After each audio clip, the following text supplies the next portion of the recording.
Mr. Silent Channel. Please don't skip the ads, at paki-like naman, share at subscribe mo na rin, salamat. Kabanata 2671 ang hari ay hindi hari.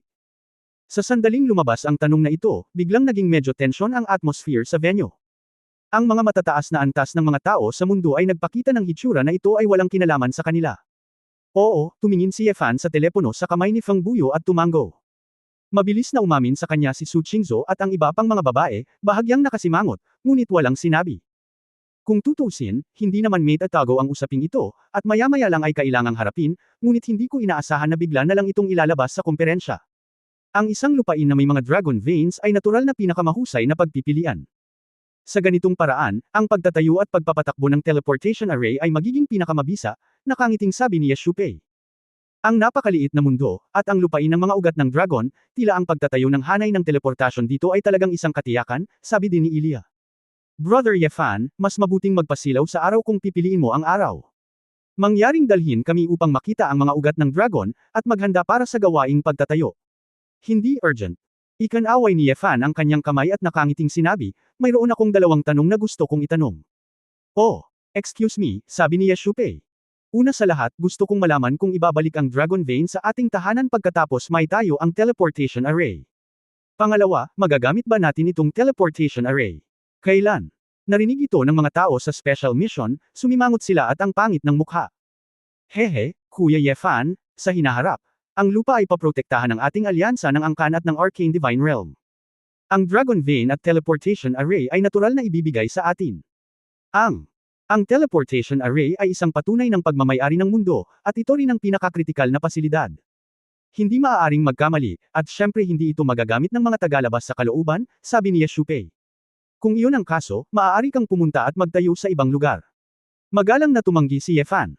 Matapang. Tumayo ang mga kilay ni Ilya, kami ang mga espesyal na sugo para iligtas ang sangkatauhan, at pumunta kami dito para bumuo ng teleportation array, bakit hindi ka makikipagtulungan? Ang walang katapusang purgatorio ay orihinal na purgatorio ng apoy. Binuo ito ng paunti-unti matapos itong matuklasan ng ilan kung mga manliligaw. Ang bawat lugar ay pinaghirapan ng aking pamilya, at ito ang tahanan kung saan plano naming manirahan magpakailanman. Ngayon ay bigla mong sasabihin, gusto kong magtayo ng portal sa bahay ng ibang tao upang hayaan ang lahat ng uri ng estranghero na pumasok at lumabas, at sabihin na pag-aari mo ang bahay na ito. Ang padre de pamilya, bagamat wala akong pakialam sa bahay, kung wala akong pakialam sa mga magnanakaw hindi ba't nakakagigil ang puso ng aking pamilya? Sabi ni Yefan, Commandant kay Su Qingzhou at sa iba pang mga babae sa likod niya, na nagpapahiwatig na hindi nila kailangang mag-alala. Joke. Para sa sariling kaganhawahan ng iyong pamilya, dapat nating hayaan ang teleportation formation, na may kaugnayan sa kaligtasan ng sangkatauhan sa buong mundo, na tumanggap sa iyo upang lumipat ng mga lugar. Kailangan mong maunawaan na narito kami para magpadala ng mga eksperto para protektahan ang iyong kaligtasan. Sabi ni Ilya.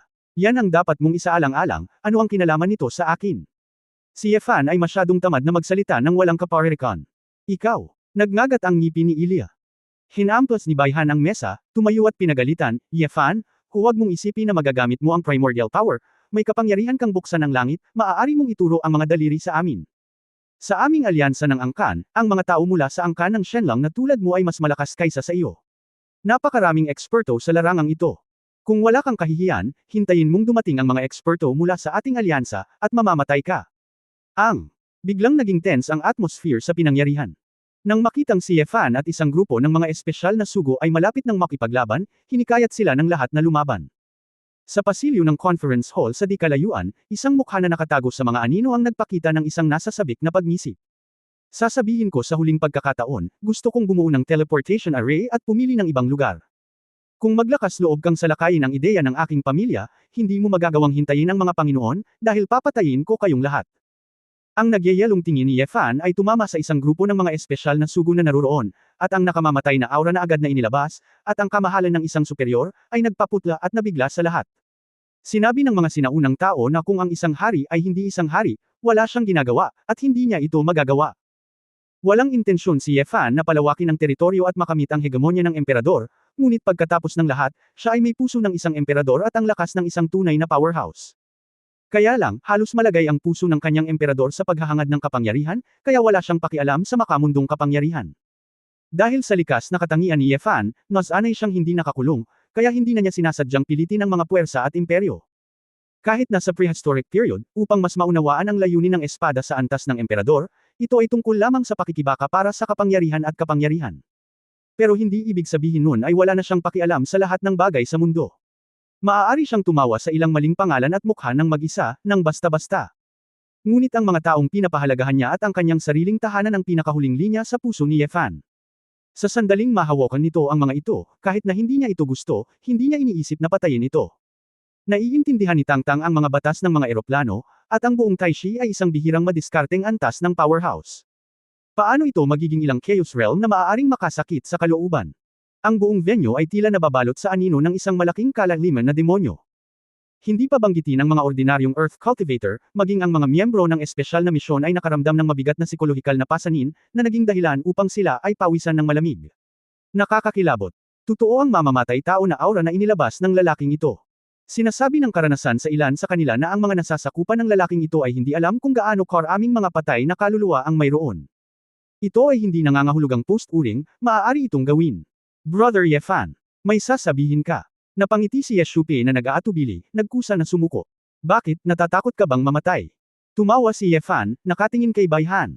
Namula ang mukha ni Bayhan at nalantad ang kanyang mga asul na ugat, ngunit natakot pa rin siya pagkatapos ng lahat. Nanginginig siya sa galit pero ang ulo niya lang ang naisapak niya.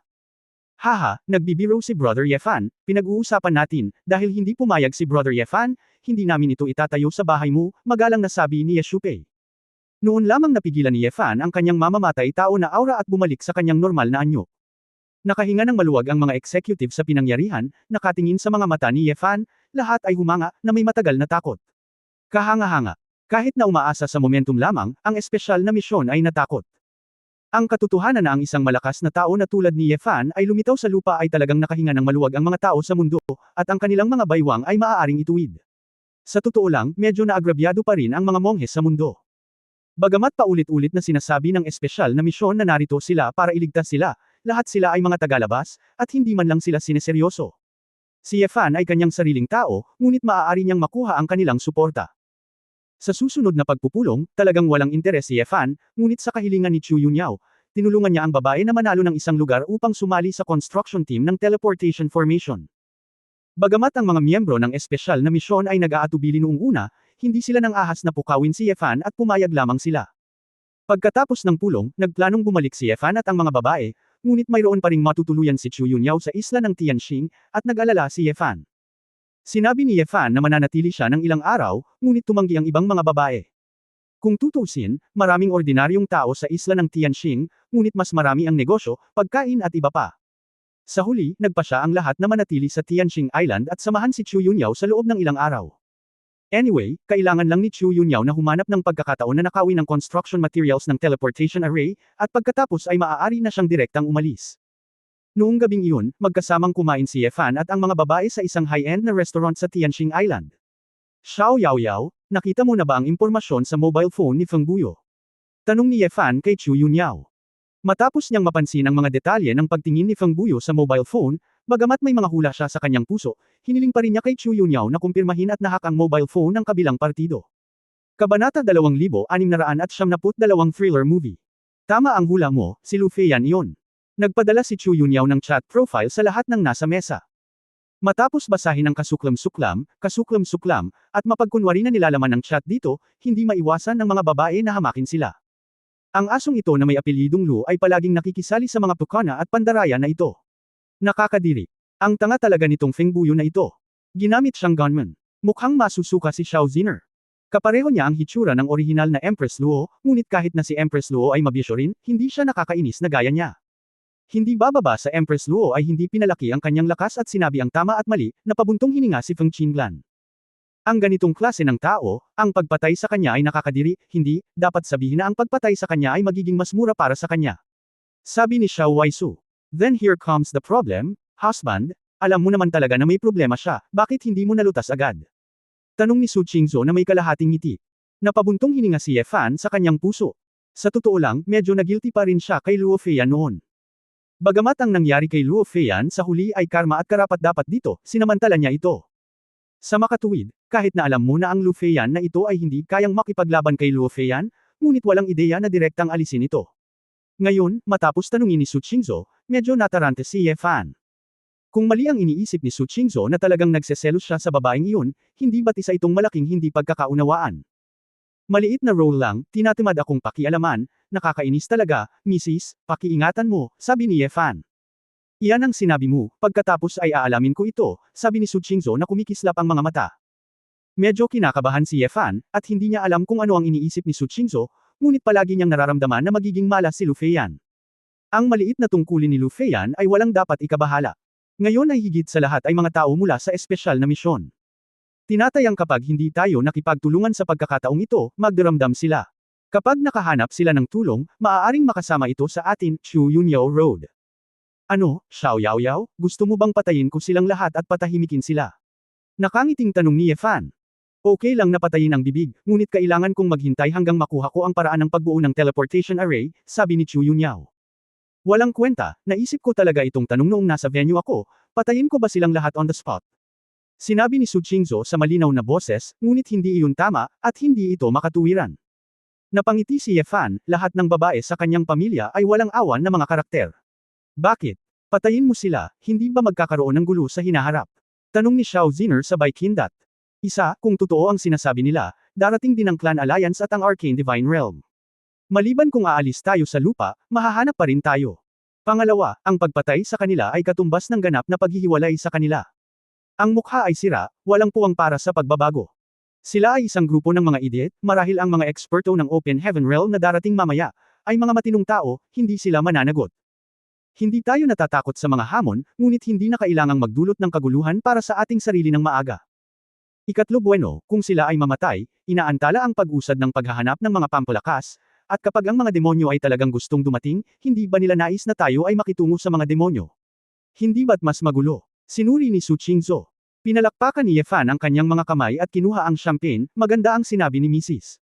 Cheers! Sa iyo. Binigyan siya ni Su Qingzhou ng isang puting tingin, kinuha ang baso ng alak at hinawakan ito ng bahagya, tigilan mo ako sa pambabala, alam mo rin na walang kwenta ang pumatay ng tao. Hindi mo ginawa, nakikita kong nasa conference center ka ngayon, pero gusto mo talagang pumatay. Naisip ko lang na gusto ni Yunyao na bumuo ng teleportation array technology, kaya hinayaan ko silang buhay, hindi ako masyadong nag-isip, natatawang sabi ni Ye Fan. Tapos na akong kumain, babalik muna ako sa lab. Tumayo si Chu Yunyao sa oras na ito at sinabi. How soon? Yunyao, wag ka na mag-shopping mamaya. Tara inom tayo ng milk tea. Umaasang sabi ni Xiao Waiso. Hindi, mas interesado ako sa Force Crystal na ito ngayon, at gusto kong malaman kung paano ito gumagana. Inilabas ni Chu Yunyao ang transparent na kristal at ngumiti. By the way, speaking of this matter, gusto ko ring subukan ang force value ko, paano ito gumagana? Sabi ni Xiao Ziner na may maningning na mga mata. Hindi ko alam sa ngayon, pag-uusapan ko ito kapag pinag-aralan ko ito.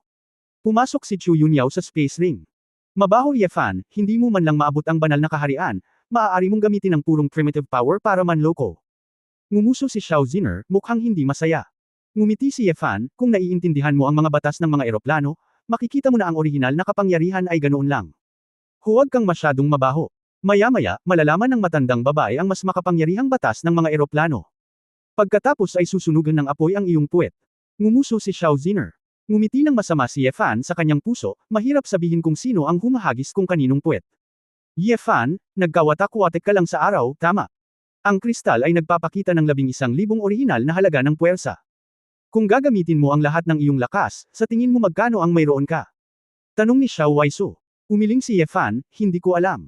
Ngunit kung tama ang hula ko, ang Force Crystal na ito ay masusuri lamang sa antas sa ibaba ng strategic level. Upang suriin ang aking lakas, sa katunayan, 10,000, 100,000, kahit na ang milyon ay walang laman at walang kabuluhan. Dahil kung ang estratehikong antas ay ang lahat ng pag-unawa sa batas ng eroplano, kung gayon ang primordial na kapangyarihan sa loob ng saklaw ng batas ng enerhiya ay hindi nauugnay. Ang estratehikong paghaharap sa antas ay ang orihinal na kapangyarihan. Ang labanan sa pagitan ko at ni Ye Xuanguang sa Sword God Peak ay talagang walang kinalaman sa kung gaano karaming primal power ang ginamit namin. Ang pakikipaglaban ko sa kanya ay higit patungkol sa paghahambing ng pag-unawa sa eroplano at sa mga kasanayan ng eroplano. Sa harap ng batas, ang batas ng enerhiya ay isang bagay na isang dimensyon na mas mababa. Kaya naman, noong unang beses kong nilabanan si Ye Xuanguang, nahirapan akong saktan siya. Aking sword intent, blood power, all energy, no ang batas ng eroplano bilang suporta ay pawang virtual. Para kang nanunood ng thriller na pelikula, kahit gaano chaotic o chaotic ang pelikula, pero alam mo ring peke. Sa karamihan, medyo natakot ako, nagbago ang presyon ng dugo, at pinagpawisan ako ng malamig. Napakahirap na matakot sa isang pelikula. Maliban na lang kung may teknolohiya na kayang gawing totoo ang lahat sa pelikula, ang batas ng eroplano ay teknolohiya na ito. Dahil sa pamamagitan lamang ng pag-unawa sa mga batas ng eroplano, malalaman mo kung nasaan talaga ang kabilang partido sa eroplanong ito.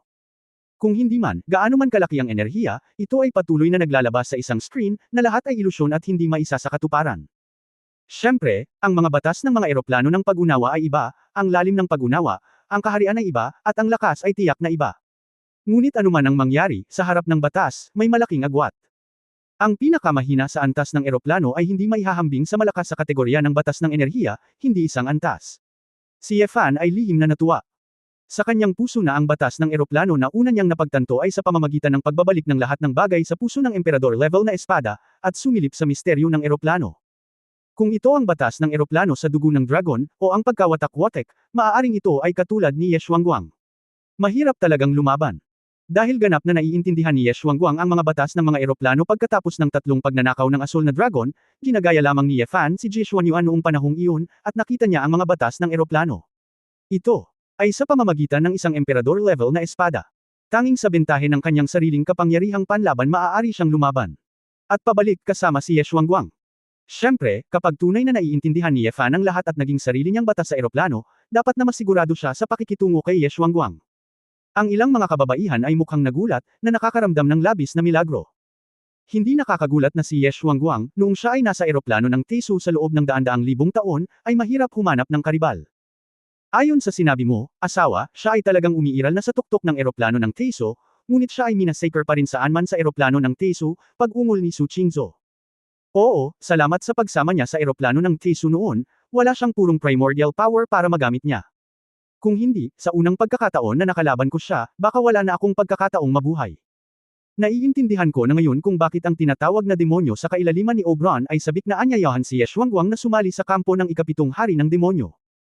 Bagaman hindi malinaw kung gaano karaming mga demonyo ang nakakaunawa sa mga batas ng mga eroplano, ngunit mula sa grupong ito ng mga tao, ang uri ng kahangahangang saloobin patungo sa madiskarteng antas tingnan mo, hindi dapat magkaroon ng maraming mga eroplano ng Taishi, sabi ni Ye Fan. Okay, alam kong kamangha-mangha ka. Naiinis na ako. Bilasan mo, kunin mo lahat ng bank card, mamili tayo. Si Xiao Ziner ay ayaw ng makarinig pa. Hindi napigilan ng mga babae ang tumawa, pero totoo naman na kulang sila sa pag-ikot sa maghapon, kaya sabay silang umalis. Tuwang-tuwa si Ye Fan na hindi siya nagustuhan ng mga babae at bumalik sa silid ng hotel ng mag-isa. Nang papasok na siya sa space ring, pinuntahan niya si Chu Yunyao at, inistorbo, ang babae na gawin ang eksperimento. Pero ayaw niya, may dumating mula sa labas ng pinto ng hotel, nagdadalawang isip pa sa pinto, kung magde-doorbell ba. Kabanata 2693.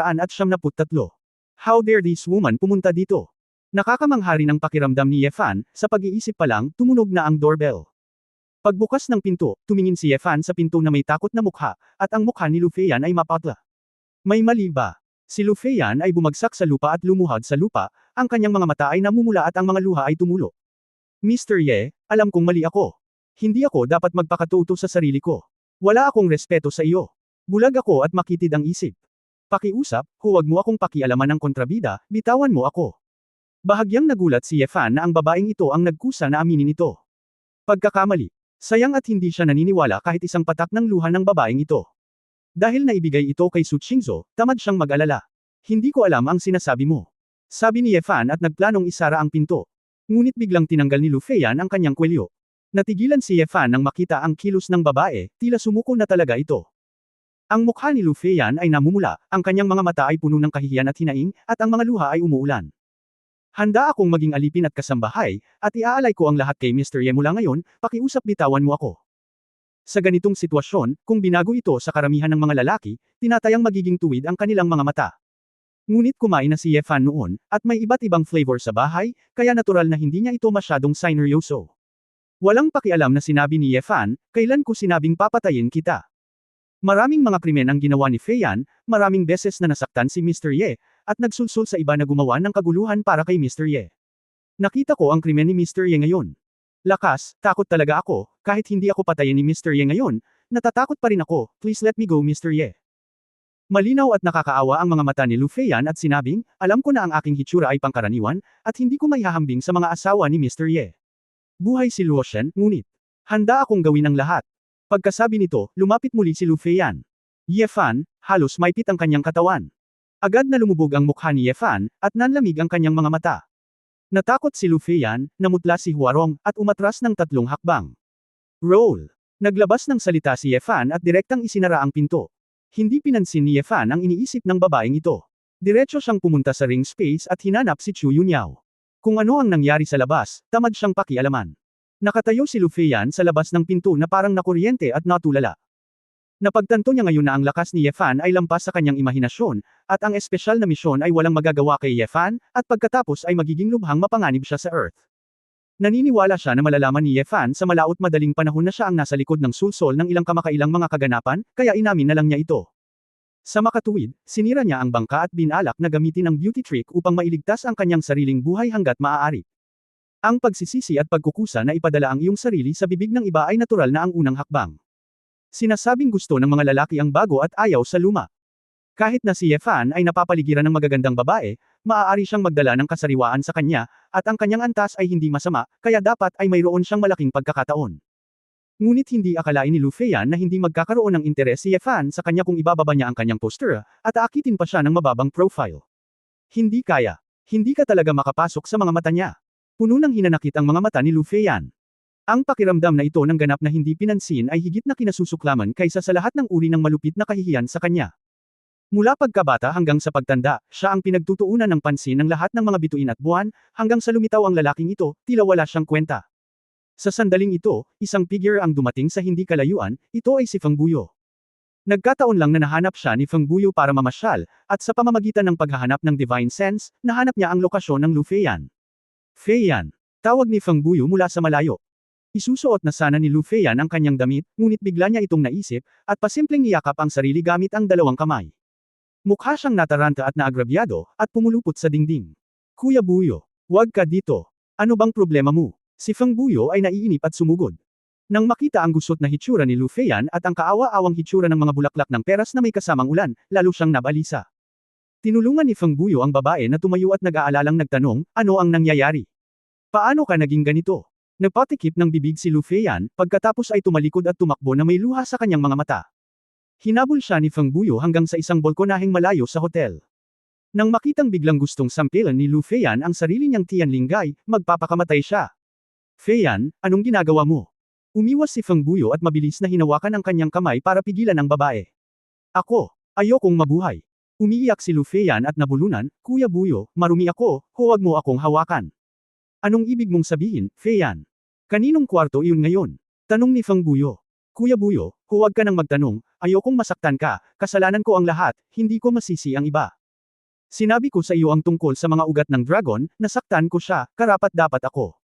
Malungkot na ngumiti si Lu Feiyan. Kahit na hindi pa nakikita ni Feng Buyo ang mundo, halos naiintindihan niya ang isang bagay. Iniisip ang magulong damit ni Lu Fei at ang maruming katawan na sinabi niya sa babae, lalo siyang nagalit. Yan ba si Ye Fan? Marami na siyang asawa at asawa, pero ginagawa pa rin niya ang ganoong bagay sa iyo. Hindi kita kayang hilahin pababa. Si Lu Feiyan ay nagmamadaling gumawa ng tahimik na kilos. Si Feng Buyo ay mukhang mataimtim, Feiyan, huwag mo itong masyadong isipin, hindi katumbas ng halaga na hanapin ang kamatayan para sa ganitong uri ng tao. Ihahatid kita upang mahanap ang iyong tiyuhin, at kapag nakahanap siya ng paraan upang matulungan kang makamit ang hustisya.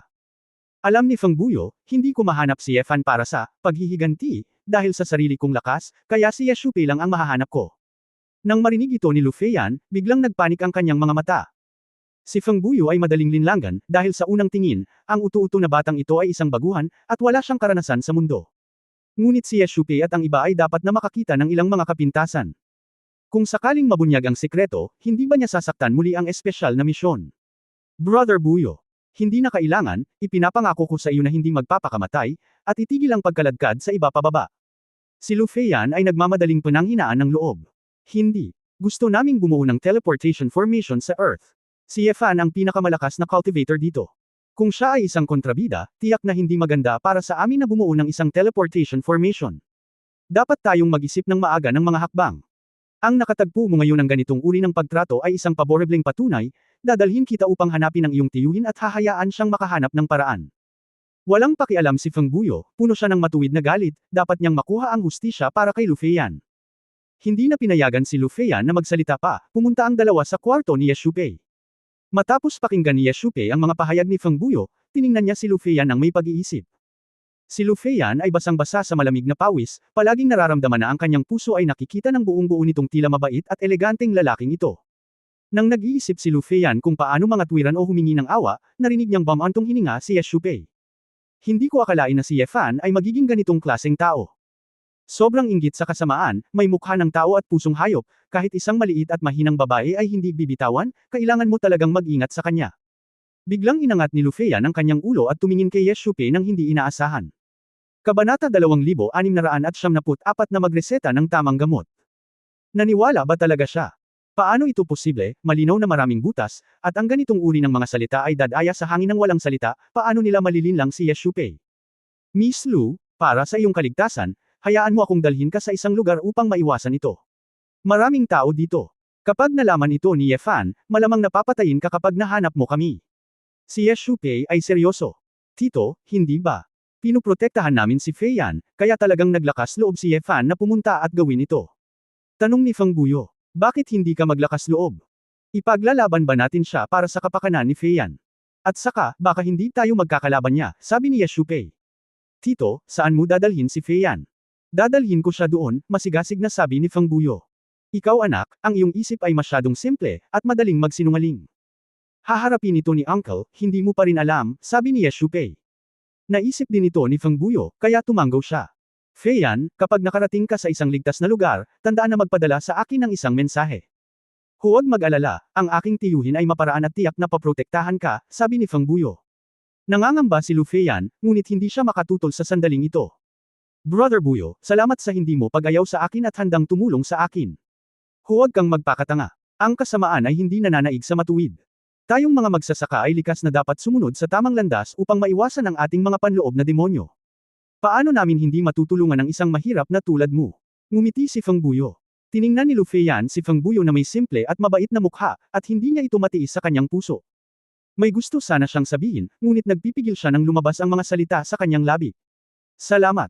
Taos-pusong sabi ni Lu Feiyan. Nang maglaon, sinundan ni Lu Feiyan si Ye Shupei at sabay na umalis sa isla ng Tianxing.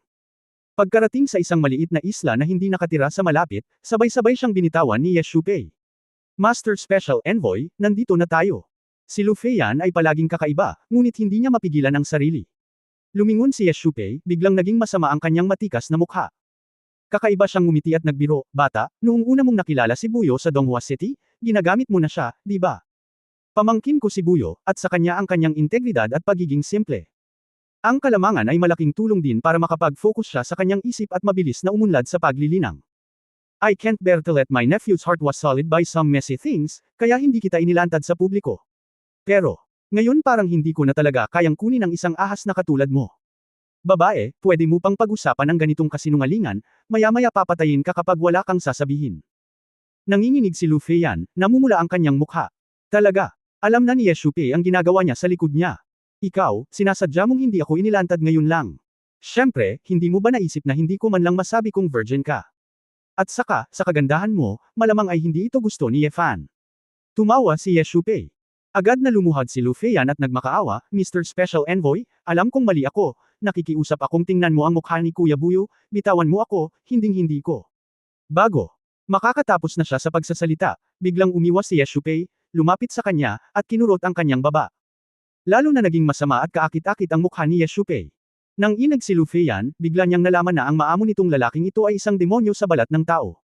Huwag kang mag-alala, hindi ko sinabing patayin ka, ngunit gusto kong makita kung ano ang orihinal mong plano para akitin si Ye Fan. Kung pinasaya mo ako, hindi kita papatayin. Namumula ang mga mata ni Lu Feiyan, at tumanggaw siya, ako. Tiyak na maglilingkod ako sa iyo ng mabuti. Makalipas ang 2 oras. Nang muling magising si Lu Feiyan, natagpuan niya ang kanyang sarili na nakahiga sa isang malamig na kama na bato, ang lahat ng kanyang mga paa ay naayos na may espesyal na metal, at mahirap kumawala. Mukha siyang takot na takot, ang huling alaala niya ay napagod siya sa pagpapahirap ni Ye Shupei, at pagkatapos ay nawalan ng malay. Nasaan ka ngayon? Gising ka na ba? Biglang tumayo si Ye Shupei sa tabi ng kama. Panginoong espesyal na sugo. Ako ay. Ito ang aking eksklusibong training room, ikaw ay nasa aming spaceship, walang papasok, nakangiting sabi ni Yeshupei. Ngumiti si Lu Feiyan nang may takot at sinabi, ayaw mo bang pagsilbihan kita? Kung ikukulong mo ako ng ganito, paano kita mapapasaya?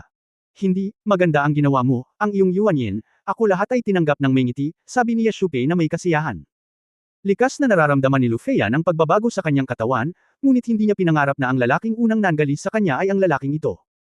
Alam mo kung bakit ko nalaman na ginagamit mo si Siwoo, at sinadya mo pang i-provoke ang relasyon namin ni Ye Fan, kaya wala akong direktang ginawa sa iyo. Umiling si Lu Feiyan. Dahil sa unang pagkakataon na nakita kita, nahulog ang loob ko sa iyo, sabi ni Yeshupei na may masamang ngiti. Marami. Salamat sa pagmamahal ng espesyal na sugo, at tiyak na susubukan ni Feiyan na pasayahin ka sa hinaharap. Nakahinga ng maluwag si Lu Feiyan, hanggat gusto siya ng lalaking ito, hindi niya kailangang mag-alala tungkol sa kanyang buhay. Maaaring mali ang pagkakaintindi mo, unti-unting nanlamig ang mga mata ni Yeshupei, ibig kong sabihin. Napakatalino mo, at tama lang na gamitin mo ito bilang kaldero para sa aking pagsasanay. Nagulat si Lu Feiyan, iniisip pa rin kung ano ang sitwasyon, ang sumunod na eksena ay pahiyaw siya sa takot. Nakita ko ang katawan ni Yeshupei, itim at masamang enerhiya, na lumabas mula sa kanyang mga butas, ang buong katawan ni Yeshupei ay natatakpan ng kakaibang itim na pattern. Talagang hindi ito ang Shenlong 9 transformations ng pamilyang Shenlong, kundi isang madilim at masamang kung fu. Anong nangyari, hindi ba siya ang espesyal na sugo ni Shenlong? Bakit mo ginagawa itong masamang magic technique? Bago bumalik sa katinuan si Lu Feiyan, ang maitim na enerhiyang ito ay naging hindi mabilang na mga galami at pumasok sa kanyang katawan. Gatlang M. Ang mukha ni Lu Feiyan ay nabaluktot sa sakit, at ang kahabag-habag na sigaw ay nagpang-inig sa mga tao. Sa silid ng pagsasanay, ang lahat ng mga tunog at pagbabago ng enerhiya ay ganap na nakahiwalay. Sa susunod na araw, Isla ng Bituin. Ang mga babae ay lahat ay nagsasaya, habang si Ye Fan ay naiintindihan ang mga batas ng mga eroplano sa Sword God Ring. Bigla niyang napansin na dumating ang kandila sa hotel. Binuksan niya ang pinto, at lumipad ang ilaw ng kandila at niyakap siya. Guro, bakit kanila iniwan? Bagamat medyo naguguluhan si Ye Fan, bakit biglang dumating ang babaeng ito, ngunit totoo naman na ilang araw na siyang hindi nag-iisa sa candlelight, kaya isinara niya ang pinto. Makalipas ang isang oras, umupo si Ye Fan sa windowsill, humihit-hit ng sigarilyo. Ang liwanag ng kandila ay nakahiga sa carpet, kalahating patay. Sige, huwag kang magkunwaring patay, dapat may gagawin ka diba? Iniunat ni Ye Fan ang kanyang mga paa at sinipa, ngunit hindi gumagalaw ang candlelight. Sumimangot si Ye Fan at sumipa ng ilang beses ng sunod-sunod. Tila sinindihan ang kandila, bumangon at sinabing, ang prinsesa ang humiling sa alipin na pumunta, at sinabi na ang alipin ay alaga ang mabuti ang batang babae na nagngangalang Lu Feiyan. Ngunit, hinanap ng alipin ang Tianxing Island. At walang bakas ng Lu Feiyan, tila nawala siya sa kawalan ng hangin. Ngumiti si Ye Fan, ito pala ay binalak ni Su Qingzhou na ibigay si Lu Feiyan sa candlelight. Ito ay talagang, ang tamang gamot. Siguro umalis sa Tianxing Island, kalimutan ito kung hindi mo ito mahanap, isang maliit na karakter, kung talagang maglakas loob siyang kunin muli ang mga bagay, ay natural na lilito, sabi ni Ye Fan. Hindi yun maganda, sa wakas ay nakakuha ako ng isang bagong laruan, at ito ay espesyal na inaprubahan ng aming prinsesa, at kailangan siyang hanapin ng mga alipin. Tumayo ang kandila at nagpakita ng mapaglarong ngiti, kaya tinanong ng katulong si Sister Ji Wanqing na tumulong sa pag-iimbestiga. Ang video surveillance na may kaugnayan kay Lu Feiyan, guest master, saan siya nagpunta? Saan siya nagpunta? Casual na tanong ni Ye Fan. Hindi ko alam, candlelight pouted. Pinagtatawanan mo ba ako? Umakyat si Ye Fan at sumipa muli. Pinuno ng liwanag ng kandila ang kanyang mga mata ng pananabik, at pagkatapos ay kontentong sinabi, bagaman hindi ko alam kung saan siya nagpunta, nawala siya kasama ang isang leader ng alyansa ng clan na nagngangalang Yeshupei ng espesyal na misyon. Hindi ba't kakaiba ito sa Panginoon? Napakaliit na tao, bakit? Magbibigay ba ng espesyal na atensyon ang pinuno ng espesyal na misyon? Kabanata 2695. Naalala ni Ye Fan na si Yeshupei. Tila siya ang pinakamaamo at matikas sa buong espesyal na misyon. Gayunpaman, sanay sa lahat ng uri ng intriga, hindi maiisip ni Ye Fan na magaling talaga itong si Yeshupei. Ito ay isang bagay na dapat mong isipin, hindi ako interesado sa kung ano ang nangyari sa kanila. Sabi ni Ye Fan, at hinayla ang kandila mula sa lupa. Tigilan mo na ang pagpapanggap na mahinang babae dito, ano ang dapat kong gawin, itutuloy ko ang aking pagsasanay. Nagpakita ng malungkot at malungkot na tingin ang ilaw ng kandila, talagang walang awa ang Panginoon, pinatataboy niya ang mga alipin kapag tapos na niyang gamitin ang mga ito, at ayaw na niyang magpakita pa ng init. Ang mga alipin ba ay nasa puso ng amo, isang kasangkapan lamang na maaaring gamitin at itapon anumang oras. Ito ba? Namamanhid ang anit ni Ye Fan sa mapait at madugong drama na ito. Sa ilalim ng panginginig, direktang itinaas ni Ye Fan ang kanyang kamay at gusto siyang sampilan. Pero sa kalagitnaan, nagpigil siya. Bakas sa mukha niya ang liwanag ng kandila, at nagkusa na siyang itaas ang mukha, naghihintay na bugbugin. Pagkaraan ng ilang sandali, hindi napigilan ng candlelight na imulat ang kanyang mga mata nang makita niyang hindi siya sinaktan ni Ye Fan, na medyo naguguluhan. Gusto mong suntukin kita, pero hindi kita papatulan. Ngumiti ng masama si Ye Fan, inabot at marahang hinaplos ang mukha ng babae. Ang liwanag ng kandila ay biglang nakaramdam ng pagkabagot, at napaapakan ito ng galit. Guro, aalis na ang aliping iyon. Nakita ni Ye Fan ang hindi kaibig-ibig na ekspresyon ng candlelight, at hindi siya ngumiti ng palihim, talagang pervert ang babaeng ito. Sa sandaling namatay ang candlelight, bumalik si Chu Yunyao sa labas. Dumaan sina Chu Yunyao at Zhuguang, at nagkusa na kumusta kay Zhuguang. Dahil dito, tila nawalan ng interes si candlelight at hindi na siya pinansin. Bihira para kay Chu Yunyao na magkusa na kumustahin, ngunit hindi siya pinansin, kaya natural na hindi siya nasisiyahan. Anong nangyari sa kandila? Tanong ni Chu Yunyao nang pumasok siya sa silid. Wala, hindi lang siya sinampal, sabi ni Ye Fan. Oh, hindi nakakapagtakang sobrang depressed ito, mukhang natigilan si Chu Yunyao at lubos na naiintindihan. Xiao Yaoyao, bakit parang may iniisip ka? Hindi naging maganda ang meeting. Alam ni Ye Fan na si Chu Yunyao ay lalahok sa isang talakayan sa pagtatayo ng teleportation array, at tinatalakay ang construction site at teknolohiya kasama ang ilang construction leaders ng espesyal na misyon. Tanong. Sa orihinal, nang pumunta si Chu Yunyao, may ekspresyon siya sa kanyang mukha, na parabang isang tagahanga ng pera ang nagbabalak na magmina ng gintong liwanag. Ngunit ngayon, ang mga kilay ni Chu Yunyao ay napuno ng mapanglo. Hindi ko alam kung nag-overthink ako.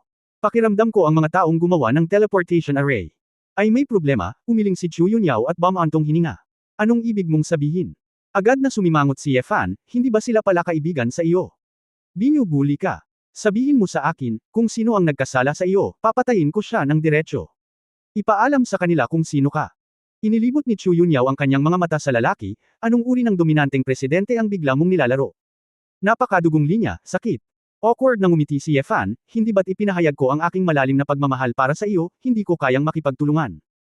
Lahat sila ay napaka-friendly, ang tanong na pinag-uusapan ko ay ang teknolohiyang ipinakita nila. Nag-iisip na sinabi ni Chu Yunyao, pupunta ako sa laboratorio at kumpirmahin itong muli. Pagkatapos magsalita, nang hindi hinintay na magtanong pa si Ye Fan, direktang pumasok si Chu Yunyao sa ring space. Nalito si Ye Fan, kaya natural siyang sumunod. Makalipas ang isang kapat ng isang oras, sa wakas ay nakagawa ng conclusion si Chu Yunyao matapos itong pag-aralan sa pamamagitan ng Intelligent Simulation System. Talagang tama. Kumislap ang mga mata ni Chu Yunyao. Ano ang sitwasyon? Hindi talaga maintindihan ni Ye Fan ang iba't ibang parameter sa screen. Ang teleportation array docking point na ibinigay ng kanilang panloob na teknolohiya ay hindi pare-pareho sa plano ng teleportation array. Xiao Yaoyao, maaari mo bang ilagay ito sa mas simpleng paraan? Napangiti si Ye Fan. Tinitigan siya ni Chu Yunyao nang walang pasensya, idiot, ibig sabihin, ang teleportation array na ito ay maaaring hindi ginawa para sa alyansa ng clan at sa Arcane Divine Realm. Ang mga panloob na parameter ng planong itatayo ay binago, at malamang na ibang tao ito sa huli. Ang damit pangkasal. Natigilan si Ye Fan, para kanino ito nagtayo? Paano ko malalaman? Maaaring isa itong grupo ng mga tao, o maaaring demonyo. Nagkibit balikat si Chu Yunyao. Ibig mong sabihin, ang mga teknisyan na ito ay binili ng ibang grupo. Sumimangot si Ye Fan. Tama, akala nila hindi ko maintindihan, kasi parang normal teleportation array talaga. Ngunit hindi nila alam na ang aking pananaliksik sa pisika ay mas advanced kaysa sa kanilang inaakala. Hindi ko lang alam ang ilan sa kanila. Ito ay isang teknikal na problema, ngunit hindi ito nangangahulugan na hindi ko talaga ito maintindihan. Kaya noong nakita ko ang planong ito, naramdaman kong may contradiction sa pagitan ng mga parameter at ng plano, ngunit hindi ako sigurado, kaya bumalik ako upang i-verify ito.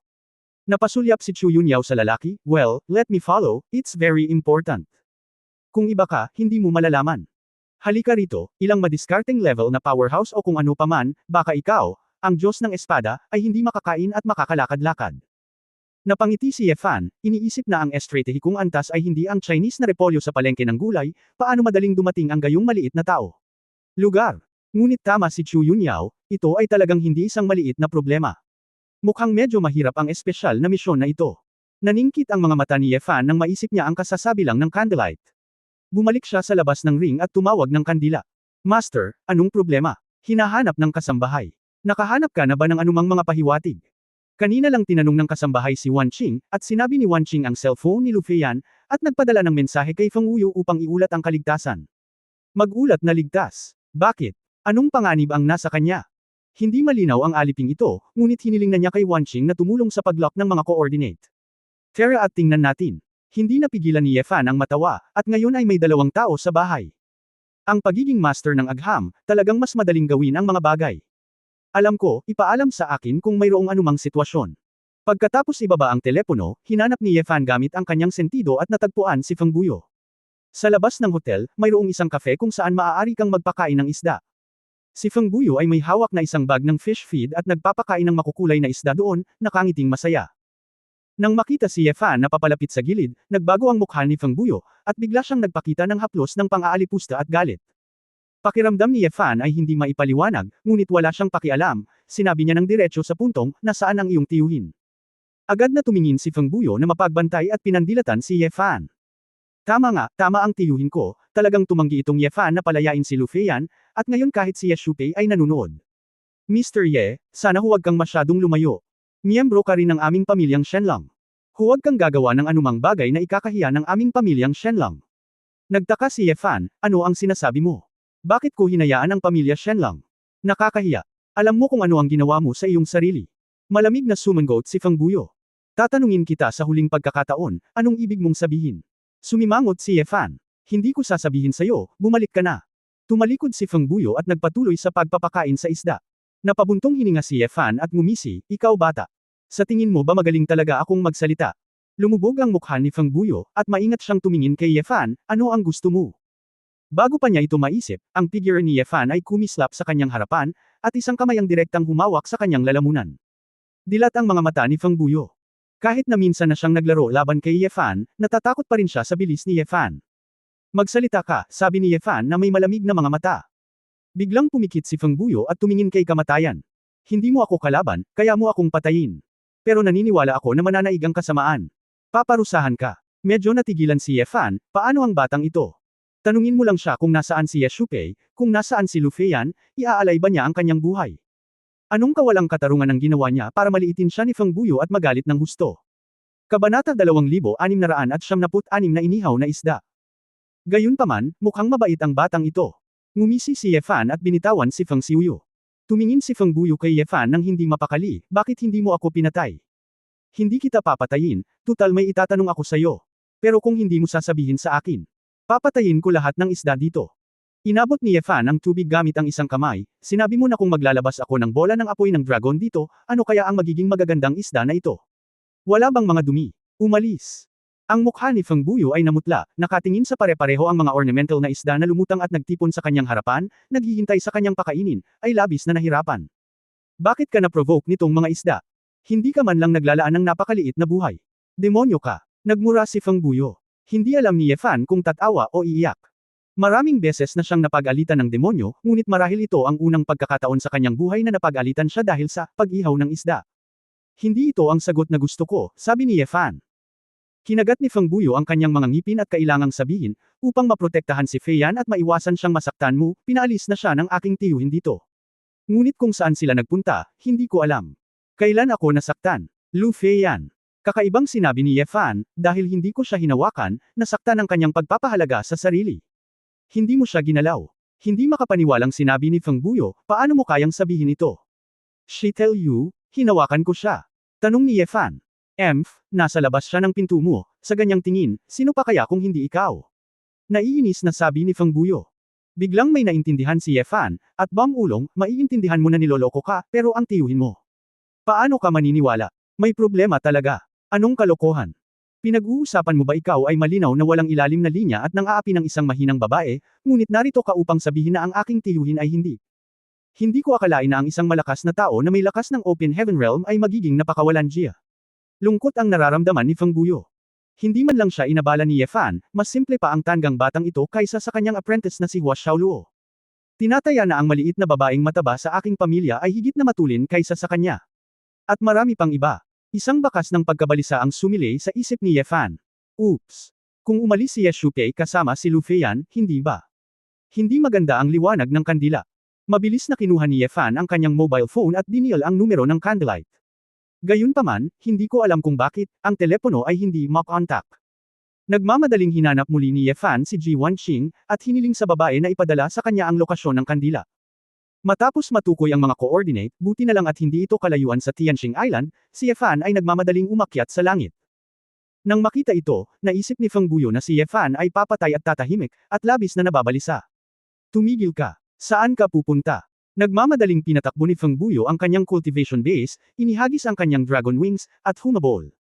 Gayunpaman, nang siya ay tumalon sa mga ulap, bigla niyang nalaman na si Fan ay wala kahit saan. Paano posible iyon? Paanong? Ang bilis niya. Si Feng Buyo ay nakatayo sa isang mataas na altitude na may blankong ekspresyon sa kanyang mukha. Malinaw na isa siyang 5 kuko na gintong dragon, at ang bilis ni Fan ay nagparamdam sa kanya na hindi kapanipaniwala. Natural na hindi niya alam na si Fan ay diretsyong naghiwa-hiwalay pagkatapos lumipad sa hangin, at ginamit ang sword walk at dragon body technique. Bagamat napakaliit ng lupa, ang mga ordinaryong pakpak ng dragon ay mabilis na makakarating sa destinasyon, ngunit gusto pa rin ni Fan na pabilisin hanggat maaari.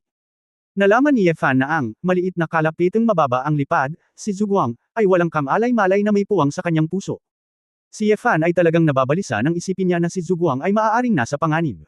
Sa sandaling ito, sa isang tahimik na Isla Reef, ang spaceship ng espesyal na misyon ay nananatiling tahimik. Ang liwanag ng kandila ay nahulog sa kubyerta, at tumingin siya sa paligid na may hinala. Natagpuan niya ang lugar na ito batay sa mga coordinate, ngunit natagpuan na walang iba kundi ang spaceship na ito. Hindi nakakagulat na hindi makumpirma ni Ji Wanqing ang eksaktong mga coordinate. Ang espesyal na sugo ay dapat magkaroon ng ilang mga hakbang sa pagtatanggol na pumihil sa kanila na mahanap ang mga ito ng tumpak. Maaaring si Lu Feiyan ay kasama ni Ye Shupei at pumasok sa barkong ito. Sumimangot ang kandila, nakaramdam siya ng delikadong aura. Nang siya ay aalis muna upang maiwasan ang gulo, isang madilim at malupit na enerhiya ang lumitaw sa kanyang likuran. Candle Dragon Clan. Ako. Hindi inaasahan ang maliit na lupang ito, at umiiral ang pamilya ng kandilang dragon. Nakita ng liwanag ng kandila ang lalaking nasa harapan niya, nakahubad ang pangitaas na katawan, puno ng maitim na pattern, parang totem, may mahabang buhok na kumakaway, kakaiba talaga. Ikaw, si Ye Shupei ba? Ang liwanag ng kandila ay medyo kakaiba, hindi ba ang espesyal na sagong ito na si Shenlong? Ngunit ang kapangyarihang ito ay malinaw na hindi ang kapangyarihan ng dugo ng dragon. Sino ang nagtanong sa iyo na sumama? Ang mga mata ni Ye Shupei ay puno ng dugo itim na halo, puno ng marahas na aura, at ang kanyang boses ay paus at malamig. Nadaanan ko, tingnan mo lang. Kung wala nang iba ang special envoy, aalis muna ako. Agad na pinalaki ng liwanag ng kandila ang kanyang paglilinang sa sukdulan. Naabot niya ang tugatog ng banal na espiritu sa mga taong ito, at isa siya sa pinakamakapangyarihan sa mga kapatid na babae. Ngunit ang pagharap kay Ye Shupei sa Chaos Realm, ang Candlelight ay walang anumang kalamangan, at ang kanyang bloodline at cultivation base ay lahat ay pinigilan. Kasama si Ye Shupei sa ngayon, ang kanyang lakas ay tila lampas sa Chaos Realm, at wala siyang pagkakataong manalo. Tumakas. Ito ang tanging pagpipilian. Tumakbo. Babae, masyado kang nag-iisip tungkol sa isang maliit na kandilang dragon sa banal na kaharian. Nang makitang tatakas na ang liwanag ng kandila, iniunat ni Ye Shupei ang kanyang kamay at kinurot ito, at nakita ang libu-libong hibla ng itim na enerhiya na lumilipad patungo sa liwanag ng kandila. Tila hindi mabilang na mga payat na daliri ang nakatali sa liwanag ng kandila. Ang mga mata ng kandila ay biglang naging isang nagniningas na puting kulay, ang kalangitan ay maliwanag, at ang buong paligid ay tila napuno ng nakakapasong puting apoy. Liwanag ng araw. Ang liwanag ng kandila ay nagpakawala ng mga puting sinag ng liwanag sa buong katawan nito, at sa sandaling ito ay napunta sa mga madilim na enerhiya na iyon, ito ay agad na sumabog ng marahas. Boom boom boom. Ang tuloy-tuloy na pagsabog ay yumanig sa langit at lupa, na nagdulot ng mga alon ng magulong alon. Marahas na nanginginig ang buong spaceship. Gayunpaman, ang agwat sa cultivation base at antas ng enerhiya ay ginagawang tila walang saysay ang counterattack ng Candlelight.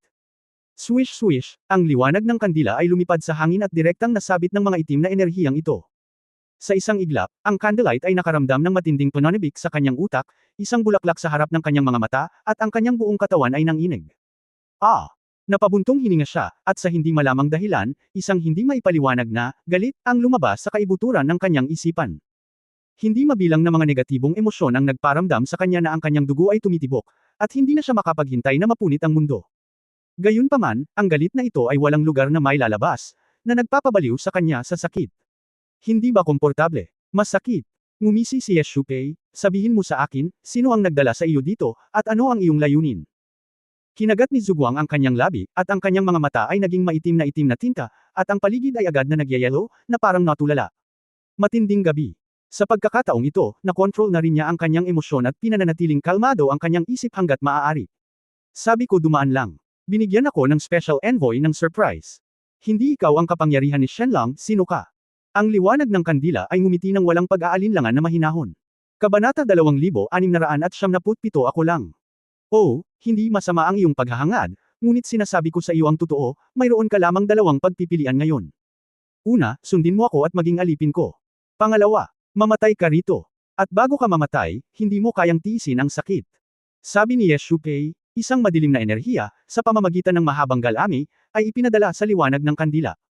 Pakiramdam ng kandila ay bumilis ang dugo sa puso niya, at ang galit sa utak niya ay parang sesebog na siya.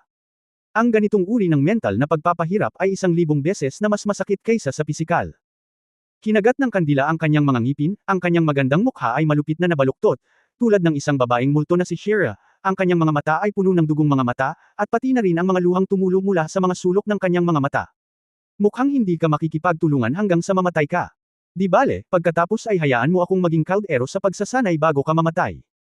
Tumawa ng malakas si Yeshupei, at naglabas ng ilang itim na enerhiya, lumipad palayo. Sa pagsindi ng kandila, Om! Sigaw ng espada.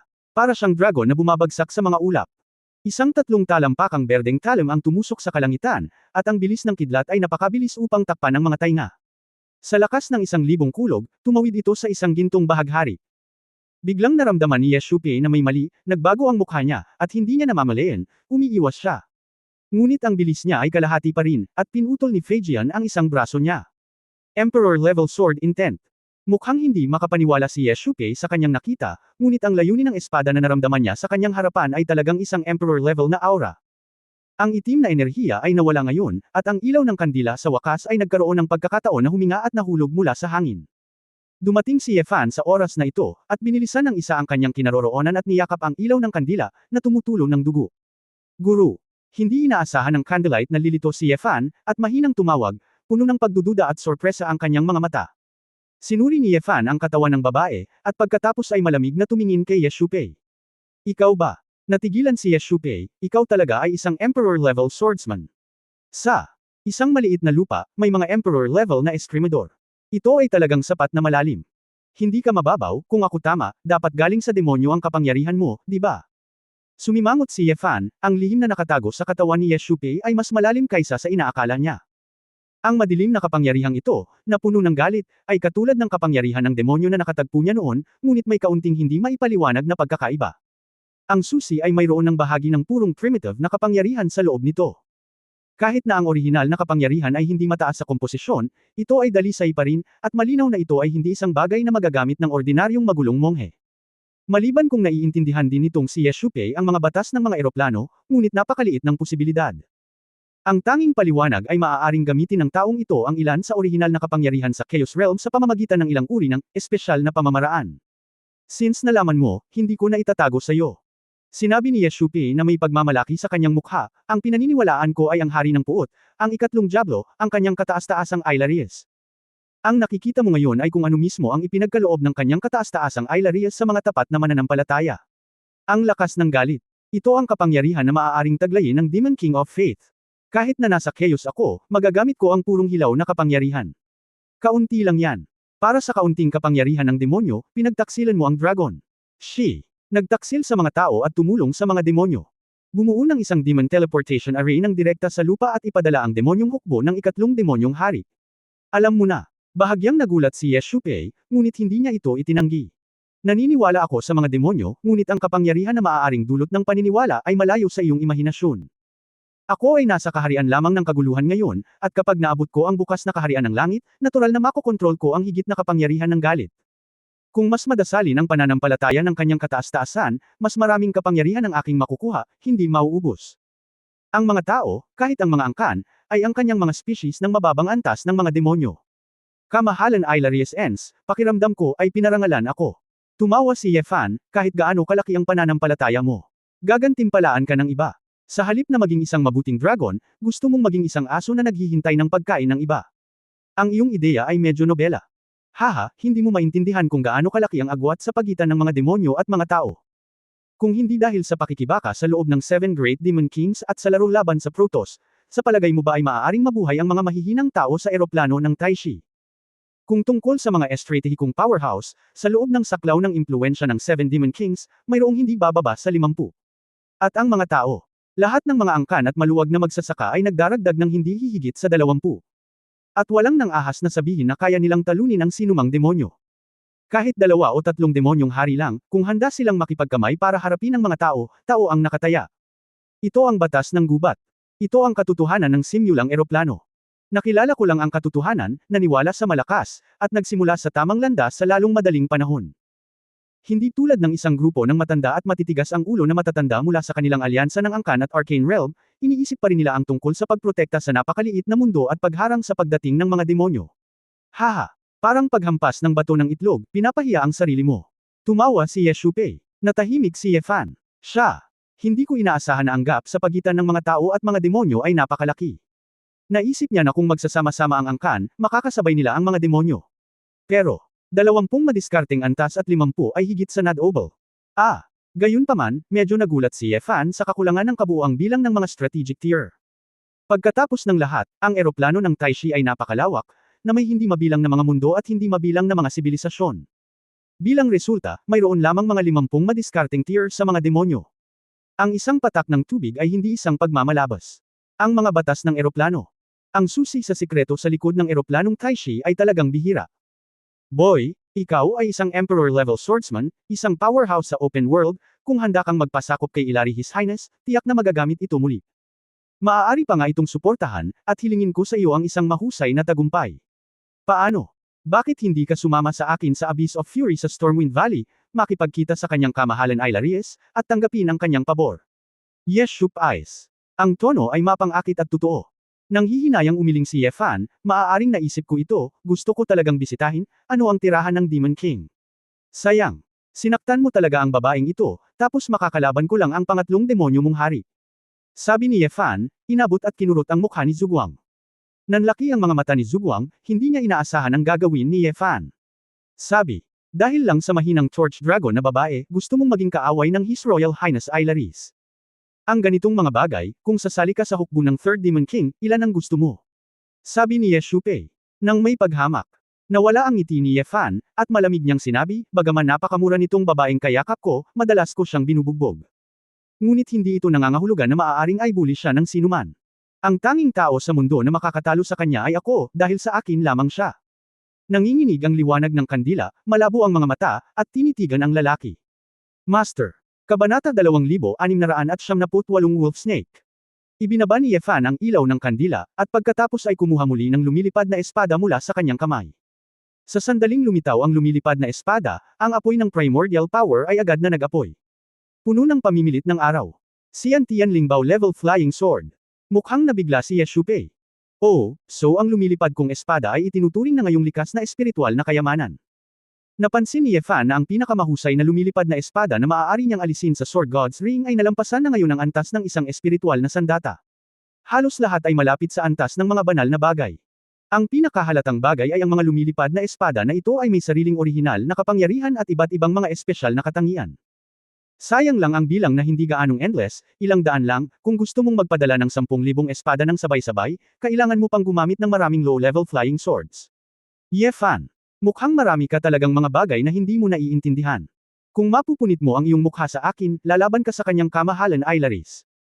Ang lupa ay tiyak na kukunin ng ikatlong hari ng demonyo, at huli na ang lahat para mapunta ang mga tao dito. Ang teleportation formation ay naitatag na. Hayaan mong sabihin ko sa iyo ang totoo, ang kanyang kamahalan Ilaris ay nagpadala na ng mga general sa pagtatayo. Susundan tayo ng hukbo ng mga demonyo, na bumubuo ng dobleng seguro. Dapat isipin mo rin ang pamilya mo, di ba? Nakulam si Yeshupei. Tapos na. Mahinang tanong ni Yefan. Bakit, gusto mo bang gawin ito pagkatapos mong pakinggan? Bagamat mayroon kang layunin sa antas ng emperador ng espada at ang kapangyarihan ng pagbubukas ng kalangitan. Ngunit magagamit ko na rin ang orihinal na kapangyarihan ngayon. Gusto mo akong patayin? Hindi ganoon kadali, tama ba? Ngumisi si Yeshupei, at muling ibinuka ang kanyang mga braso, bumuhos sa kanya ang napakaraming kapangyarihan ng galit mula sa lahat ng direksyon, na parang mula sa universo. Ang itim na totem sa katawan ni Yeshupei ay mukhang partikular na madilim at malalim, at ang kapangyarihan ng galit na inilabas ay nagpaparamdam sa mga tao na manik. Ito pala. Ito ang kapangyarihan ng pananampalataya. Tila ang batas ng eroplano na naintindihan ni Ilaris ay galit. Nag-isip si Yefan. Sa sandaling ito, si Yeshupei ay biglang tila nakakita ng butas, at naglabas siya ng kapangyarihan ng galit sa kanyang buong katawan, tulad ng siklab ng itim na likido, na sumisipol. Pumunta ka sa impyerno. Para itong isang malaking itim na demonyo, sinusubukang lumunin si Ye Fan. Isang gintong apoy ang kumislap sa mga mata ni Ye Fan. Nakakabaliw na alon. Inihagis ni Ye Fan ang mahabang espada sa kanyang kamay, at ang layunin ng espada ay agad na naging likidong gintong agos, na nagdulot ng mas malaking alon. Ang Ye Fan ngayon, kahit na maghiwa-hiwalay ang unang layer, ay madaling magamit ang liquid sword intent. Kahit na ang kapangyarihan ng galit ay nagmumula kay Ailaris, pagkatapos ng lahat, ang mga mananampalataya ay mga mananampalataya, hindi ang Diyos, at wala silang kapangyarihan ng mga batas ng eroplano. Ang walang kapantay na sword intent ni Ye Fan ay purong primordial power, at sa kalidad ng God King sword intent, ang natural na kapangyarihan ay nananaig sa kalaban. Hindi, imposible. Bulalas ni Ye Shupei, pinapanood ang layunin ng gintong likidong espada na nilamon siya, sumisigaw sa matinding paghihirap. Hindi pa siya nakakita ng Emperor level na sword intent, at hindi niya akalain na ang Emperor level na sword intent na ito ay magiging napakadami na. Gusto kong gumawa ng palihim na pag-atake, ngunit hindi ako nagtagumpay sa pagtakas, ngunit hindi ko inaasahan na hindi ako magkakaroon ng pagkakataong makatakas. Nilamon ng gininto ang alon ng sword intent si Ye Shupei, sinisira ang katawan at espiritu. Binawi ni Ye Fan ang kanyang lumilipad na espada, inikot ang kanyang ulo at ibinuka ang kanyang mga kamay patungo sa candlelight, mukhang hindi masyadong matatag ang paniniwala ng taong ito.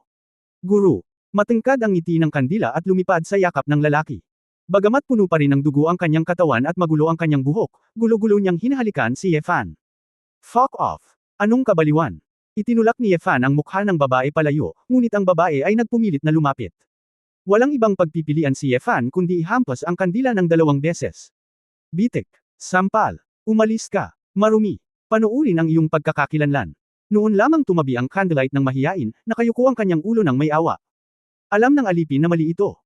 Malungkot ang kanyang tono, ngunit ang kanyang mga mata ay puno ng kakaibang kasiyahan. Hindi ka makakapagsalita ng maayos ng walang laban. Nanlumo si Ye Fan saglit, pagkatapos ay hinanap ang pasukan ng spaceship, sinipa ito, at pumasok.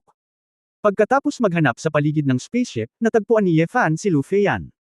Nang pumasok ang dalawa sa training cabin, si Lu Feiyan ay blanko din ang mata at hindi tumugon, at tila naging dimensya. Ang babaeng ito ay natatakpan ng asul at lila na mga panloob na pinsala, tulad ng isang babaeng bangkay. Hindi ko alam kung anong klaseng pinsala ang natamo niya. Umakyat ang kandila upang tingnan ang sitwasyon ni Lu Feiyan, ngunit ang kanyang mga mata ay puno ng pananabik. Guro, talagang perwisyo ang Ye Shupei na ito. Kinain na niya ang babaeng ito, at hindi niya binitawan. Hindi ko alam kung anong uri ng masamang kung fu ang ibinigay sa kanya ni Ailaris, nakakapanabik. Hey, nakaka-excite, kung darating ako mamaya, mararanasan mo rin. Ngumisi si Ye Fan. Ang liwanag ng kandila ay biglang ngumiti ng nakakaakit, at isang kindat kay Ye Fan ng magiliw. Nagkunwari si Ye Fan na hindi ito nakikita, at sinulyapan ang mga mantsa ng dugo sa lahat ng dako sa katawan ni Lu Feiyan, nang hindi na kailangang makita ito ng sarili niyang mga mata, naiisip niya kung ano ang nangyari dito noon. Hindi katakataka na si Lu Feiyan ay magiging kalahating patay na hitsura. Marahil ito ay mas hindi komportable kaysa sa kamatayan noong panahong iyon. Bagamat nararapat ang babaeng ito sa nararapat sa kanya, talagang malupit ang kabayaran. Master, ano ang dapat kong gawin sa kanya? Tanong ng kandila. Ibalik siya sa isla ng Tianxing at ibigay ito sa sugo. Patay na si Ye Shupei, ngunit may ilan pang mananampalataya sa Ailaris na kailangang linisin. Ang babaeng kalahating patay na ito ang ebidensya, sabi ni Ye Fan. Pagkatapos ng isang oras, sa isla ng Tianxing, ibinigay ni Ye Fan si Lu Feiyan kay Feng Buyo. Nang malaman ni Feng Buyo ang katotohanan, natigilan siya sa mismong lugar, halatang dumaranas ng matinding suntok. Hiniling din ni Ye Fan sa mga tao mula sa East China Alliance at West Federation na tawagan ang mga tao ng espesyal na misyon. Sa sandaling ang problema sa teleportation formation na natagpuan ni Chu Yunyao ay naisapubliko, ang mga ekspresyon ng ilang mga teknisyan ng espesyal na misyon ay nagbago ng malaki. Bilang karagdagan, ang pagkamatay ni Ye Shupei ay isang katiyakan na, at wala silang pinuno ng operasyong ito, at sila ay nasa kaguluhan. Nanguna sina Baihan at Ilya, pinugutan ng ulo ang 4 na teknisyan na nagtaksil sa lugar sa Tianxing Island. Ang mga matataas na opisyal ng mundo at ang iba pang miyembro ng espesyal na misyon ay natakot lahat. Sa hindi inaasahan, maagang naunat na ni Ailaris ang kanyang mga kuko sa aming espesyal na misyon. Kung bumuo sila ng teleportation array at direktang teleport ang mga demonyo, kung gayon tayo ang mga makasalanan ng mga tao. Tumingin si Baihan kay Ye Fan na may masalimuot na ekspresyon, kapatid na Ye Fan, kung gaano ka kawalang galang noon, ito ay salamat sa iyo na minsan akong nakatakas sa sakuna, at saludo ako sa iyo. Nagkibit balikat si Ye Fan, ngunit hindi niya gaanong pinansin ang sinabi ni Baihan. Hoy, ang mga tao sa iyong angkan ay walang pananampalataya, kaya sila ay sasamantalahin ng mga demonyo. Susunod, hihilingin ko sa mga nasa hustong gulang ng Arcane Domain na magtalaga ng mga bagong teknisyan. Sa pagkakataong ito, tayo ang mananagot sa pagtatayo ng Arcane Domain. Sabi ni Elijah. Ang mga espesyal na sugo ni Bayhan at ilang iba pang mga angkan, kahit na ayaw nila, ay maaari lamang sumang-ayon. Pagkatapos ng lahat, ayon sa sinabi ni Yeshupe sa kanyang buhay, nagpadala na si Ailaris ng isang hukbo ng demonyo sa daan. Kung hindi nila mabuo ang teleportation array ng maaga, maaaring mawala sa kanila ang lahat ng kanilang mga nagawa bago sila makapaghintay ng mga reinforcement. Kakaibang tiningnan ni Yefan si Chu Yunyao, hanggang sa matapos ang pulong at bumalik sa silid ng hotel, nagtanong si Yefan, Xiao Yao Yao, hindi mo ba kayang itayo din ito, bakit hindi mo ilabas? Kahit pinagkadalubhasaan ko ito. Teknolohiya, pero bakit tinutulungan silang bumuo? Not to mention, may tiwala ba sila sa akin, kahit na itayo ko man ito sa huli, anong silbi nito sa atin? Tanong ni Chu Yunyao. Tumango si Yefan, ngunit talagang walang pasasalamat na tulungan silang bumuo ng teleportation array. Sa kasalukuyan, ang malalakas na tao at ang hukbo ng mga demonyo ay darating sa lalong madaling panahon o huli. Ang aming pangunahing prioridad ay ang bumuo ng isang teleportation array na ginagamit namin sa aming sarili, kaya mayroong isang paraan out. Kung dumating man ang panahon, hindi mapipigilan ng Sword God mo, kailangan muna nating umatras. Sa oras na ito, tulungan mo silang magtayo, maliban na lang kung baliw ako, kung hindi, hindi ako ganoon katanga. Pagkatapos magsalita ni Chu Yunyao, dumiretso siya sa laboratorio. Hinawakan ni Yefan ang kanyang noo, ngumiti ng mapait, at may ilang iniisip na sumilay sa kanyang mga mata. Hindi ko alam kung bakit, ngunit nang makita niya ang epekto ng kapangyarihan ng galit at ang kapangyarihan ng pananampalataya ngayon, bigla niya itong anabangan. Ang 7 demonyong hari at ang mga madiskarteng powerhouse na iyon ay pawang isang grupo ng mga tao. Mahaba pa ang mga araw, at isang araw sa hinaharap, kailangan kong matugunan ang ilan. Ngumisi si Yefan, at tila kailangan niyang magmadali at ganap na maunawaan ang mga batas ng kanyang sariling eroplano sa lalong madaling panahon. Walang kamalay-malay, gabi na. Tumingin si Yefan sa mga bituin sa labas ng bintana, ang kanyang mga mata ay puno ng kaunting pag-asa. Ang universo ay malawak. Hindi ko alam kung ilang light years na ang lumipas, isang malaking dark blue na lumilipad na bangka, na may mahiwagang yelo na nakadikit. Ginagawa ng espesyal na material ang buong spacecraft na parang isang kabaong ng yelo. Ang isang bahagi ng spacecraft ay nakaukit sa isang malaking mabangis na ulo ng lobo, sa kabilang panig, mayroong isang malaking kaluwagan ng isang kakaibang ahas, na parang buhay. Kabanata 2699 hindi maihihiwalay. Sa isang malaking kabinang lumilipad na bangka, ang mga piraso ng nagyayelong kristal ay naglalabas ng mahinang asul na liwanag, at ang puting malamig na hangin ay nananatili, na parang nasa isang glacier. Sa isang mataas na upuan sa likod na gawa sa itim at malamig na metal sa gitna, isang matibay na general ng demonyo ang nakaupo. Ang silver wolf head metal helmet, maputlang pisngi, natatakpan ng mga fold, mukhang masama at mabangis. Sa kanyang mga binti, mayroong isang hellhound na nasusunog na may asul na yelo at apoy.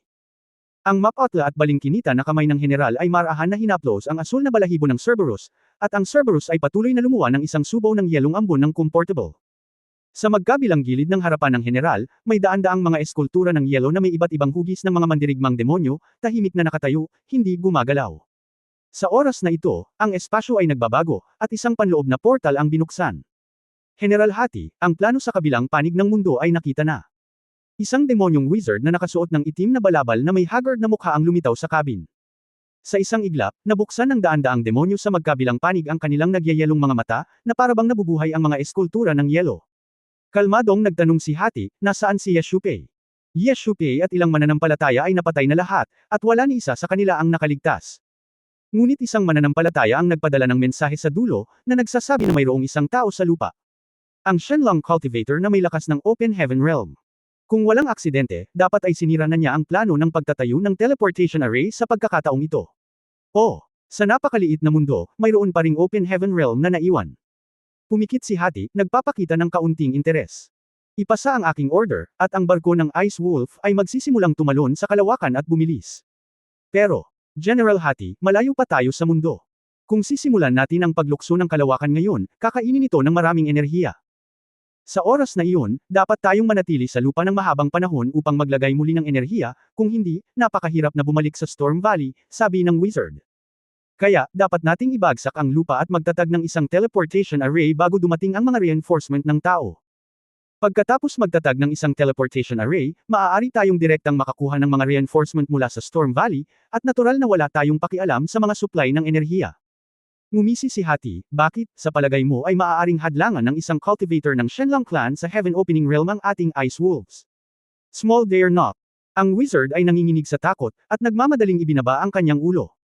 Sa pagkakataong ito, makikipagsanib puwersa tayo sa hukbo ng ikalawang demonyong haring si Jeros para pigilin ang unang demonyong haring si Satanas, na may kaugnayan sa kaluwalhatian ng ating kamahalan Ailaris.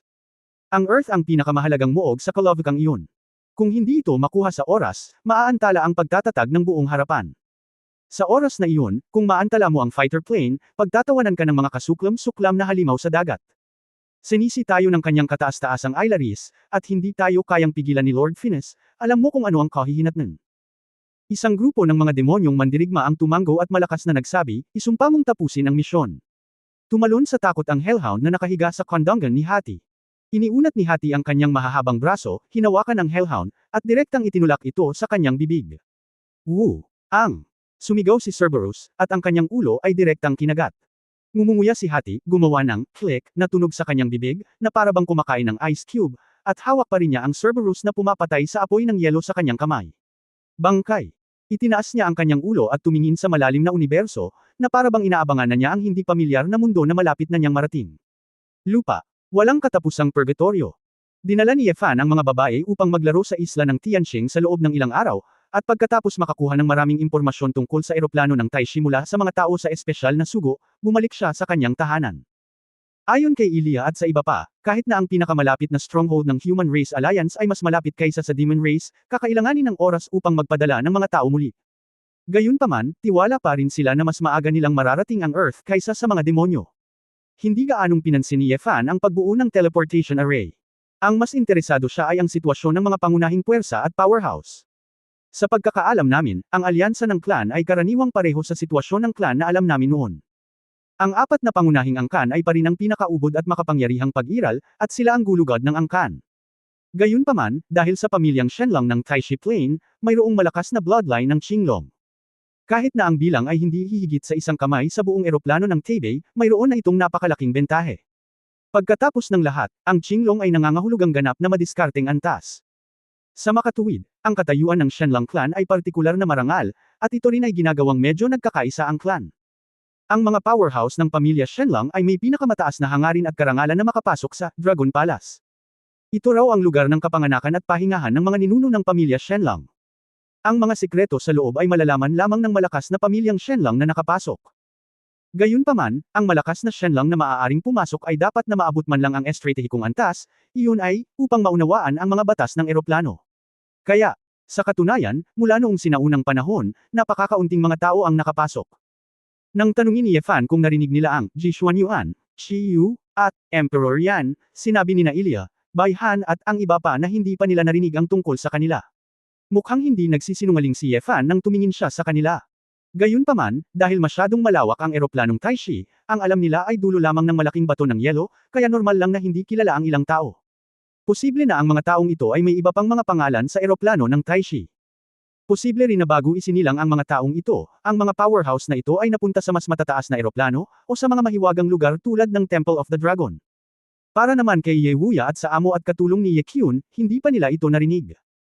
Sa kaibahan, ang Demon Race, bilang isa sa ilang matataas na antas na sinaunang nilalang sa eroplano ng Taishi, ang 7 Demon Kings at ang kanilang strategic level na Demon Generals, ay mas sikat. Dahil ang digmaan sa pagitan ng mga demonyo, ang digmaan sa pagitan ng mga demonyo at ng Protoss, ay hindi tumitigil. Ang mga tao, na tahimik na namamahala sa kanilang sariling pagpaparami, ay may kaunting pakiramdam ng pag-iral. Ang nakapagtataka kay Yefan ay ang 7 hari ng demonyo ay medyo may kaugnayan din sa 7 kasalanan sa fairy tale. Kay abangan, selos, galit, katamaran, kasakiman, katakawan, pagnanasa. Mula sa unang Demon King na si Satanas, ang pangalawang Jeros, ang ikatlong Ailaris, at iba pa, ang 7 hari ng demonyo, ang mga panghalip na taglay nila, ay sumisimbolo lahat ng isang uri ng orihinal na kasalanan.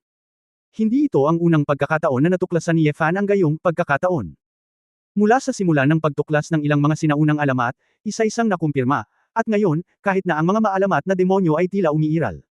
Parang buo talaga ang 5 congenital gods, kahit magkahiwalay sila ng eroplano, hindi mabilang ang koneksyon. Tila mayroong isang pares ng mga kamay, na hindi nakikita, tahimik na nagmamanipula sa likod nito, itinatakda ang lahat ng ito. Bagamat iniisip ng mga tao ng espesyal na misyon na ang mga krimeng ito ay, libangan, lamang ng Demon King. Ngunit napagtanto ni Yefan sa pakikipaglaban kay Ye Shupi na ito ang dapat na batas ng eroplano na naiintindihan ng 7 hari ng demonyo. Dahil sa sinabi nito, ang mundo kung saan matatagpuan ang Honghuang ay nasa ilalim ng jurisdiction ng ikapitong hari ng demonyo, si Asmodeus. Talagang naiintindihan ni Asmodeus ang gayong, hindi maliwanag, na batas sa eroplano. Si Yefan ay talagang nakikiusyoso. Anong uri ng hari ng demonyo ang kabilang partido? Ito kaya ay isang nakamamanghang demonyo. Ngunit ang mga bagay na ito, hindi nagmamadaling intindihin si Yefan sa kasalukuyan. Pagkatapos niyang bumalik sa walang katapusang purgatorio, ipinagpatuloy niya ang kanyang sarili sa pag-unawa sa mga batas ng kanyang sariling eroplano. Dahil sa pagkakaiba ng oras, isang araw sa labas, mayroong higit sa isang buwan sa walang katapusang purgatorio. Nagplano si Yefan na manatili sa bahay sa loob ng 3 taon bago dalhin ang grupo para manood ng halimaw show competition sa susunod na pagkakataon. Paglilinang, paggugol ng oras sa aking pamilya, at paminsan-minsang panunood ng mga balita mula sa labas ng mundo, ang mga araw ay lumilipas ng lubos. Gayunpaman, makalipas ang 2 taon, biglang napagtanto ng pamilya ni Yefan na may mali. Kabanata 2700 Hindi ako gusto. Walang iba, ang pamilya ay maayos at maganda, masaya at komportable. Ito ang magandang araw na hinahabol ni Yefan. Ang problema ay kay Tuan-Tuan. Minsan, ang isang maliit na batang babae na mataba ay nakasakay sa isang matabang tigre, tumatakbo at tumatalon sa tuktok ng bundok, hinahabol ang mga dumpling na nagnakaw ng kanilang mga merienda. Dahil dito, tumakbo ang matabang tigre na hindi kasing bilis ng dumplings, nadulas ang isa, at diretsyong bumagsak ang grupo sa lupa. Si Tuan Chuan ay payat na payat at hindi masasaktan, kaya lahat ay gumaan, ngunit ito pala ay maraming dumudugo. Batay sa katotohanan na ang bata ay maaaring tumama lamang sa ilong, ang lahat ay hindi masyadong nagmamalasakit. Ngunit sa sumunod na 2 buwan, ilang beses pang damyugo ang ilong ni Tuan Chuan habang naliligo at kumakain. Sa pagkakataong ito, agad na napagtanto ng lahat na may mali. Si Tuan Chuan ay hindi isang maliit na babae. Ang mga gene ng kanyang katawan ay kay Yefan at Su Qingzhou. Mabangga man sila ng malaking truck, ayos lang. Sina Chu Yunyao at Ji Wanqing ay agad na nagsagawa ng teleportation array at nagsagawa ng iba't ibang inspection para kay Tuan Chuan. Ngunit lumabas ang resulta, ngunit naging mabigat ang pakiramdam ng buong pamilya. Ang gene therapy ay may depekto, at ang kondisyon ni Tuan Tuan ay nagsimulang bumalik muli, at ang gene therapy ay dapat na regular na isagawa sa hinaharap. Ang mas masahol pa ay ang kasalukuyang mga gene ni Tuan Chuan, sa hindi malamang dahilan, ay walang kakayahang lumaki ng mag-isa. Kaya nga, halatang nasa edad na ng paglaki, pero hindi pa lumaki si Tuan Chuan ng mahigit 2 taon. Nang ipaliwanag ni Chu Yunyao ang sitwasyon, natahimik ang lahat. Ang bata ay hindi masyadong naiintindihan ang kanyang sariling sitwasyon, lamang na siya ay magkakaroon ng nosebleed at nangangailangan ng medikal na paggamot. Pagkatapos ng gene therapy, nagpatuloy ako sa paglalaro at pagkain at pag-inom ng masaya araw-araw. Gayunpaman, bilang mga magulang ng bata, sina Yefan at Su Qingzhou ay natural na hindi komportable, na parang nakabara sa kanilang lalamunan. Gabi. Sa kwarto ni Tuan Tuan, ang batang babae ay nakatulog ng mahimbing, at sina Manto at Xiaozi ay natulog din kasama niya. Para kay Tuan Chuan, ang dalawang maliit na mythical beast na ito ay ang mga manika ng basahan na kasama niya sa pagtulog. Tahimik na pinagmamasdan ni Yefan at Su Qingzhou ang kanilang anak sa mahabang panahon, pagkatapos ay bumalik sa kanilang silid at nahiga sa kama na may halong damdamin. Asawa, ang sakit ni Tuan Chuan. Tiyak na gagaling, tiyak na paglaki niya, di ba? Tahimik na tanong ni Su Qingzhou. Oo, kapag ang aking mga gene ay ganap na tumugma sa Tuan Chuan, dapat akong magkaroon ng mas mahusay na therapeutic effect. Well. At saka, kung hindi maganda ang science at medicine, hahanap tayo ng paraan para magsimula sa ibang direksyon. May oras pa tayo, at sooner or later mapapagaling natin si Tuan Chuan, nakangiting sabi ni Yefan. Mas magsasanay din ako para makita kung may paraan para gamutin si Tuan Chuan mula sa ibang direksyon. Marami pa ring nilalaman sa aking wordless book, hindi ko ito mabasa, matigas na sabi ni Su Qingzhou. Tumango si Yefan, talagang hindi siya naniniwala, kung kaya niyang tiktikan ang mga sekreto sa likod ng eroplano, hindi pa ba niya mapapagaling ang kanyang anak? Kung hindi ito magagawa ng mga nangungunang powerhouse sa Absolute Beginning Plane, humanap ng paraan para pumunta sa Absolute Beginning Plane. Hindi kaya mapagaling ng master ni Hongmeng, na lumikha ng mundo, si Tuan Chuan. Kapag ang kapangyarihan ay umabot sa isang kaharian, palaging may paraan. Ang pagkauhaw ni Yefan sa kapangyarihan ay muling sabik, at ang apoy sa kanyang puso ay muling nag-aalab. Asawa, mukhang hindi pa ako nagre-retiro, sa pagkakataong ito, gagawin ko ang lahat para kay Tuan Chuan. This time, sabay na tayo. Hinawakan ni Su Qingzhou ang kamay ng lalaki. Tumalikod si Yefan at ngumiti sa babae, full. Hindi ba palagi na tayong magkasama? Lumipas ang mga araw. Nakikita ang labas ng mundo, nalalapit na ang araw ng Monster Beast Show Contest, at para kay Tuan Tuan, ang bawat araw ay nagbibilang lang ng oras. Inaasahan ito ng mga bata, bihira ang pakiramdam ng buong pamilya, at lahat sila ay gustong pumunta sa eksena para panoorin ito ng magkasama. Inayos lang ito ni Ye Fan, at nang malapit na ang araw, isinama niya ang buong pamilya at sabay-sabay na pumunta sa Donghua City. Sa matinding kahilingan ni Tuan Chun, dinala rin ni Ye Fan sina Xiaojin, Tang Yuan at iba pang mga banal na hayop. Anyway, kapag nakita ko sa box, hindi dapat malaking problema. Kailangan ko lang pigilan si Xiaojin, para hindi ako makaakyat at kainin ang mga halimaw na nagpe-perform, at kailangan kong bigyang pansin ang pag-alis kay Long Wei. Kasabay nito, ang isang skyscraper sa Donghua City, sa loob ng isang high-end na apartment. Bumalik si Feng Buyo sa bahay na may dalang bag ng pamimili sa supermarket. Pagpasok pa lang niya sa pinto ay natigilan siya. Fei Yan, gising ka na ba? Si Lu Fei Yan, na nakasuot ng puting pajama na may mahabang buhok, ay biglang tumayo sa harap ng floor-to-ceiling na bintana.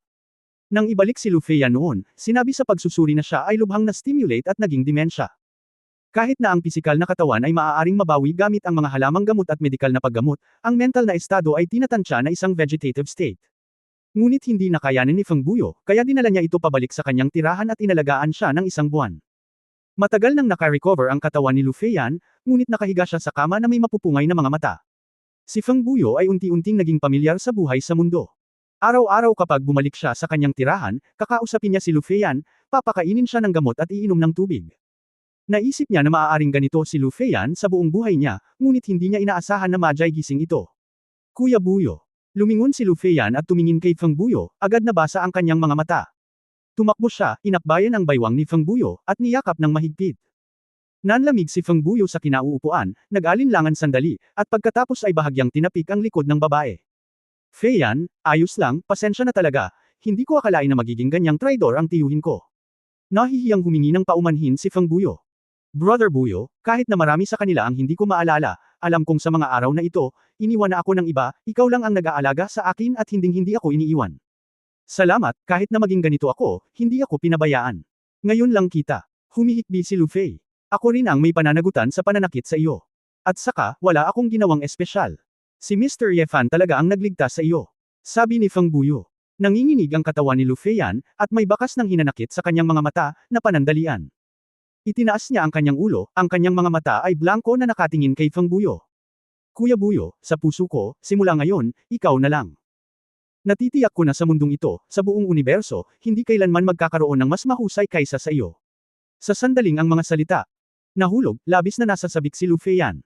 Hinalikan.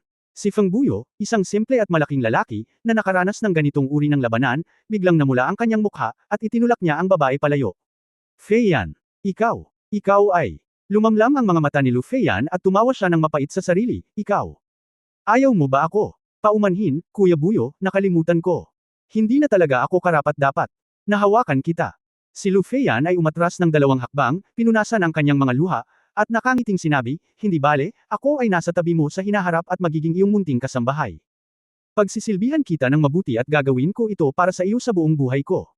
Kahit ano, papayag ako, at walang wishful thinking. Nang makita ang pilit ng ngiti ni Lu Fei Yan at ang lungkot sa kanyang mga mata, nagmamadali si Feng. Fei Yan, hindi iyon ang ibig kong sabihin, ngunit hindi ko talaga gustong gantihan mo ako. Palagay ko nang hihinayang ako sa iyo. Paliwanag ni Feng Buyo. Tuwang-tuwa si Lu Fei Yan, at nang marinig niya ito, tila siya ay bumalik sa langit mula sa impyerno. Muli niyang inihagis ang sarili sa mga bisig ni Feng Buyo. Kuya Buyo, sa iyo si Yaner. Sa pagkakataong ito, hindi sinasadya ni Feng Buyo na itulak ang babae palayo at pilit na pinigilan. Talagang nag-aatubili siyang saktan muli si Lu Fei Yan. Bukod dito, naramdaman ni Feng Buyo ang mabilis na pagtibok ng kanyang puso at ang kanyang isip ay nasa gulo. Bago niya alam, tumigil siya sa pagpilit sa sarili at tuluyang nawala. Pagtatapos ng kabanatang ito. For more updates, click on the notification bell.